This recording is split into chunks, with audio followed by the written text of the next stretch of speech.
Fala aí, galera do canal Botafogo Digital, eu sou Carlos Albuquerque. Começou sábado 10 de maio, véspera de jogo do Fogão, muitas notícias, então não vamos nem perder tempo. Vamos começar falando do nosso adversário de amanhã, Internacional, que teve uma derrota aí na Libertadores e tem problemas também de lesões, não é só o Botafogo que tem jogadores aí lesionados, né? O Ener Valencia foi um deles, né? Sentiu uma lesão muscular ainda na primeira etapa do jogo contra o Atlético Nacional e dificilmente jogará amanhã, né? Praticamente certo que ficará alguns jogos aí em recuperação. O técnico Roger Machado tem outros problemas também, tá? No ataque da equipe.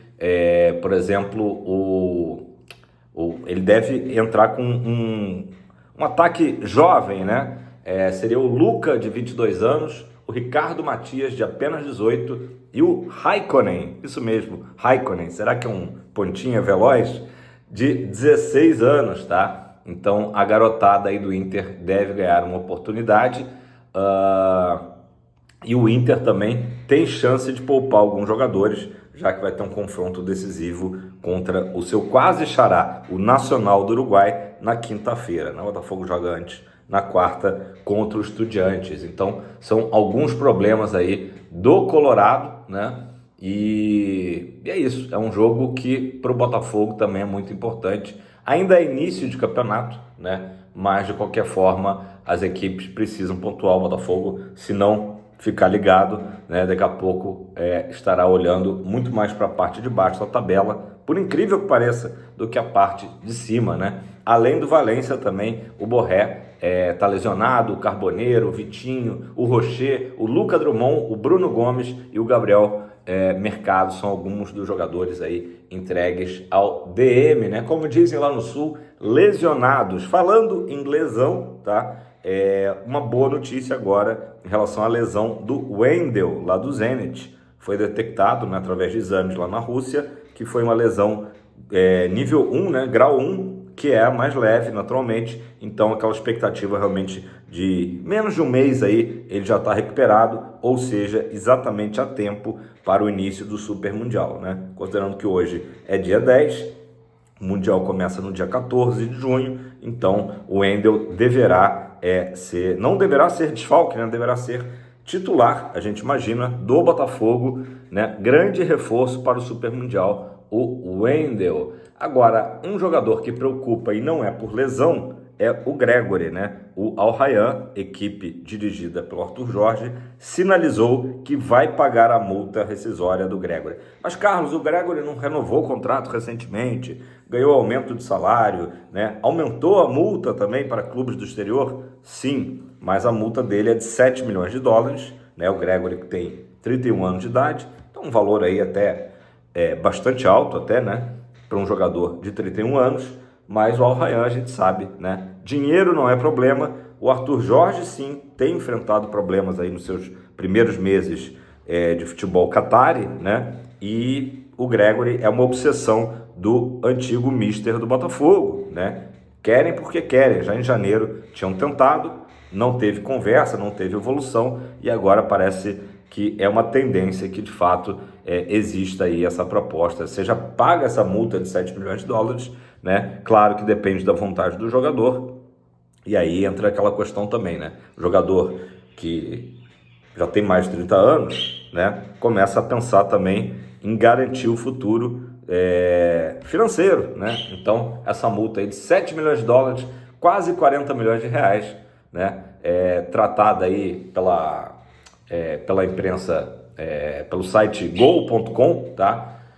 Como tratativas encaminhadas em relação ao Gregore. Realmente não é uma boa notícia. A gente tem falado aí nos últimos dias também do Igor Jesus, né? Jogadores que são ainda considerados, né, fundamentais no Botafogo. Gregore e Igor Jesus, dois dos principais nomes, sendo ventilados aí na imprensa internacional como possivelmente deixando o Botafogo nessa janela do meio do ano. Uma notícia que o próprio Fogão Net trouxe é que o Botafogo já botou como prioridade trazer um ponta, né? Estilo Júnior Santos. Muito forte fisicamente, habilidoso, muito bom no 1 contra 1, né? Aquele ponto insinuante, que ao meu ver era para ter sido o Arthur, né? Não preciso falar mais nada, né? Vocês concluam aí como quiserem. Então, para o Super Mundial, para a janela do meio do ano, essa é a prioridade do Botafogo, um atacante, um jogador, né, de beira de campo, né, um atacante com essas características. Resta saber quem será esse nome que o Botafogo vai tentar adquirir. Para o jogo de amanhã, segundo o site o Paiva deve manter mais ou menos aquele desenho de equipe que enfrentou o Carabobo, com o Cuiabano avançado, né? Foi a maior modificação aí, já que ele tirou, né, o Cuiabano ali da lateral e promoveu ali para a parte da frente. Até certo ponto funcionou, já que o Cuiabano acabou sendo o principal nome daquele jogo, né? Não era também tão difícil, não, um jogo em que quase ninguém se destacou. Então o Botafogo deve mandar a sua melhor equipe a campo, né? E aí eu quero a opinião de vocês aí embaixo. Eu vou dar a minha, tá? Acho que o Botafogo deveria poupar algumas peças-chave. Acabei de falar do Internacional, que deve poupar alguns jogadores para quinta. Imagina o Botafogo que joga na quarta, né? A gente não deve arriscar, por mais que a situação no Brasileiro seja de somar pontos urgentemente, né? Mas eu acho que o jogo de quarta-feira merece toda essa atenção, né? Bater na madeira aqui, que não aconteça nada, né, com os nossos jogadores, caso os titulares realmente joguem amanhã diante do Inter, tá?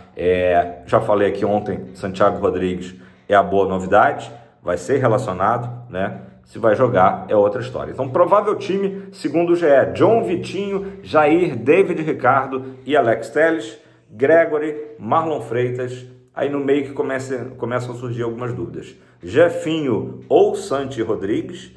Eu acho que a tendência é o Jefinho começar a partida, até porque o Santi Rodrigues está voltando. Cuiabano, né? E aí na frente, ou Arthur e Igor Jesus, ou Rua Cruz e Igor Jesus. Ou seja, ou ele vai manter o esquema com o Arthur, né, na frente, na ponta, ou o esquema de dois centroavantes, na ausência do Mastriani, que está lesionado, o Rua Cruz e o Igor Jesus, que eu volto a dizer, é uma rima, mas não necessariamente uma solução. Tomara que a equipe desempenhe, que o Botafogo ganhe a partida, vai encher de moral para quarta-feira. Esse time está precisando de moral, o Paiva está precisando de moral, mas de qualquer forma, independente do que acontecer amanhã no Newton Santos, quarta-feira é dia de casa cheia. Abriu ontem já para público geral, então se você pensa em apoiar o Botafogo, e eu acho que todos nós botafoguenses que temos condições de ir ao jogo, devemos estar no Newton Santos, então corra, né, antes que comece a esgotar os setores aí. O Botafogo que está naquela tática de liberar primeiro o setor leste, né? Leste inferior, superior, enfim. Então, é isso. Amanhã, claro, um jogo que é interessante para o Botafogo, para o Paiva fazer observações sobre a melhor formação para quarta-feira, mas também, ao meu ver, se ele realmente entrar com esse time, que hoje é o melhor time do Botafogo, né? Disponível pelo menos, que mexa na equipe para justamente não arriscar muito, né? E dar uma poupada, né? Dar uma preservada nos jogadores para quarta-feira, que aí realmente é decisão, né? Quarta-feira é tudo ou nada. O Botafogo, com os últimos resultados, inclusive, subiu ali as suas probabilidades de classificação para 58%, né? Na Libertadores. Mas isso aí pouco importa. O que precisa é o Botafogo fazer, né, o seu dever de casa, ganhar do Estudiantes e ganhar da Laú, né? Então vamos em frente. Galera, vamos para o assunto aí que ontem à noite, né, comecinho da noite aí sacudiu as redes, né, que é justamente o Textor se movimentando, né, e o jornal The Guardian trouxe notícias tanto sobre a questão da Eagle na Bolsa de Valores de Nova York, considerada agora como entrada iminente, né, da Eagle, né, IPO lá em Nova York, assim como também a questão do Crystal Palace. Então vamos lá, vou passar aqui para vocês as notícias. Na verdade, The Guardian deu a notícia sobre o Crystal Palace e foi o jornal britânico City AM que trouxe a informação sobre a IPO, tá? Então vamos lá. A Eagle Football Holding do John Textor está muito perto de lançar sua IPO, oferta pública inicial, né, em português, na Bolsa de Nova York, tá? A reportagem, diz que um registro na Comissão de Valores Mobiliários dos Estados Unidos é considerado iminente, ou seja, está muito próximo de acontecer, depois de ser adiado em algumas semanas devido ao tarifaço do Donald Trump. Donald Trump, não atrapalhe. Então, essa é a expectativa, segundo o Citi AM, tá? A entrada na Bolsa é uma das medidas que a Eagle Football está tomando para recapitalizar a holding, né? Essa questão toda aí que a gente tem falado do Lyon, e estima-se, tá, que o IPO pode avaliá-la em até 2 bilhões, 2 bilhões de dólares, tá? O equivalente a mais de 11 bilhões de reais, tá? Muita grana mesmo. Tomara que dê certo. A gente tem que torcer muito, né, para que os negócios aí da Eagle continuem, né, em subida, né, e não queda, né, que os problemas sejam resolvidos, equacionados, porque, né, o Lyon está lá longe, na França. Não, atinge o Botafogo também. E agora vamos falar do Crystal Palace. Uma coisa interessante, se a gente pegar para analisar, por exemplo, as redes sociais do Textor, né, você tem ali, chutômetro, tá? Tem 80% de postagens sobre o Botafogo, para quem acha que ele está muito ligado no Lyon, e uns 19% do Lyon, né? E 1% do Crystal Palace. O Crystal Palace quase não aparece nas redes sociais, ainda tem um Molenbeek, né? Do John Textor, né? Por quê? Porque o próprio Textor, ao longo dos últimos anos, desde 2021, quando ele adquire as ações do clube inglês, ele foi perdendo espaço e isso desanimou ele. Ele é um cara que a gente sabe que gosta de estar à frente das coisas e não tinha uma voz ativa dentro do Crystal Palace, pelo menos até o momento, tá? Só que, segundo o The Guardian, ele tem um plano. John Textor, né, o americano, tem um plano de ampliar o controle do Crystal Palace e chegar, tá, a mais de 80% de ações, tá? Então, vamos dar uma explicada aqui rápida, só para a gente entender essa matemática das ações, tá?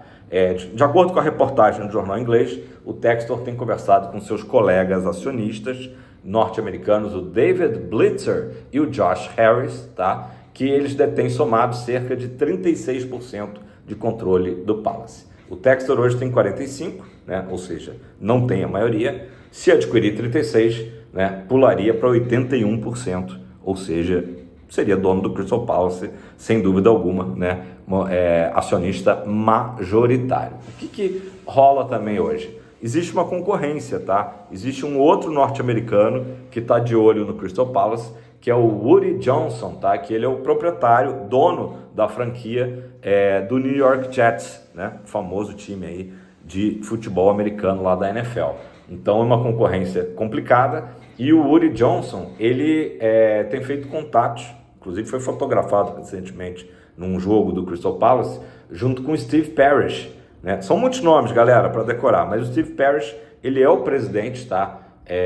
Do Crystal Palace, apesar de ter só 10% das ações. Só que ele é um cara que é visto aí como um nome muito importante na história recente do Crystal Palace, inclusive quando evitou que o Crystal Palace quebrasse há uns anos atrás. Então, um cara que tem uma influência muito grande, né? E hoje, digamos que ele não senta na mesma mesa que o John Textor, se é que vocês me entendem. Então, é essa briga aí de cachorro grande, né? De um lado, John Textor tentando chegar a 81%, e de outro, o Woody Johnson, proprietário do Jets, também querendo, né, abocanhar aí as ações do Crystal Palace. Veremos o que vai acontecer, né? De qualquer forma, claro que o Textor, se ele conseguir, se ele tiver sucesso nessa jornada, né? Porque vocês lembram que um tempo atrás ele queria vender as ações dele do Crystal Palace, não conseguiu, aí estava pensando, não, vou vender e adquirir, pensou no Everton, era uma das equipes que foi cogitada, pensou em algumas outras equipes lá da Premier League, e ele sabe, ele entende que é fundamental para o plano da Eagle ter uma equipe na Premier League ou no futebol inglês, na pior das hipóteses, porque é isso, né? Quando ele traz um jogador, como trouxe o Almada, né? Ah, beleza, você vai jogar na Europa, hoje o Almada está no Lyon. Imagina só, né, o fator motivacional, né? De dizer, olha, você vindo para o Botafogo, daqui a um tempo você pode tá jogando na Premier League. Eu garanto, porque eu tenho um clube na Premier League. Isso hoje não acontece, né? Tomara que realmente o Textor tenha sucesso, né? Ele já investiu, né, desde 2021, como eu falei, 150 milhões de libras esterlinas, que dá mais de 1 bilhão de reais. Então o Textor vai com tudo, né? São planos aí bem interessantes, e essas duas coisas acontecendo, a entrada na Bolsa de Valores de Nova York, né, assim como a aquisição, né, chegar a 81% das ações do Crystal Palace, claro que vão fortalecer demais a Eagle, né, e por consequência o nosso Botafogo de Futebol e Regatas. Galera, ótimo sábado a todos, comenta aí embaixo aí o que vocês acharam, e eu quero saber hoje o seguinte: amanhã iria com força total, esses caras têm que entrosar a equipe, tem que melhorar a equipe do Botafogo, ou daria uma maneirada e pouparia algumas peças-chave ali, tipo o próprio Igor Jesus, por exemplo, que hoje a gente não tem um substituto à altura, beleza? Fala aí, é tempo de fogão sempre pra cima.